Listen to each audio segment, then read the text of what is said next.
Hi, and welcome to Whitman Partners Behind the Red Line Q1 in Review. I'm Josiah Whitman. This quarter, I continue to look at the data points I can trust.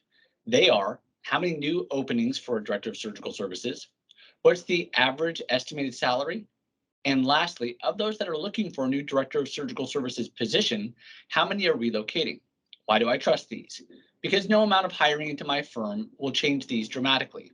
We have put controls and processes into place to capture every opening for a Director of Surgical Services. We make a good faith effort to estimate salaries, and retroactive analysis has proved that we're accurate. And finally, our database can easily measure how much people are raising their hands for vacancies outside of their state. Let's look at chart one. Here we see that there's a decrease in the number of Director of Surgical Services openings in December, followed by 3 straight months of increases. December is down because our office shuts down for 2 weeks between Christmas and New Year's, but January, February, and March are significantly up. What we're seeing is the effects of burnout and the Great Resignation manifesting into higher vacancies. Directors of Surgical Services are quitting their jobs in record numbers. This is reaffirmed in the greater media, as, for example, the New York Times recently dedicated their podcast, The Daily, to the shortage of nurses nationwide. Which brings me to my second chart. Here you can see that the average salaries are trending upward, but not at the same trajectory as new openings. This relative flatness won't last long if you believe the Daily's podcast. It was titled, Nurses Have Finally Learned What They're Worth.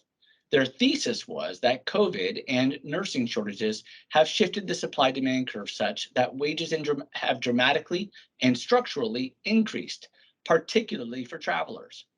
I'm not seeing the same trajectory of growth in permanent salaries for Directors of Surgical Services. Perhaps it hits travelers and interims first.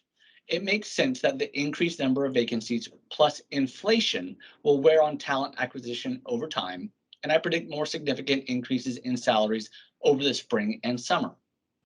Finally, let's look at the amount of relocation. I was a recruiter in the real estate boom in 2005 and bust in 2008 and saw the swing of relocation, ranging from increases in relocation as candidates became more liquid through their relocation, followed by the period when they couldn't relocate at all because they were underwater on their mortgage. As every candidate now tells us, we're back in such a boom that it's difficult to even buy a house. But will that last in an era of increasing interest rates and yield curves inverting? The answer is not yet. No changes in the data that we're seeing. So if you're a chief nursing officer or chief operating officer and thinking that you'd like to launch a national search for your Director of Surgical Services position, my answer is go right ahead. So that's my read of the tea leaves. Significant increases in openings, delayed but predicted increases in salaries, and increases in interest rates, not yet showing any affectation in terms of relocation.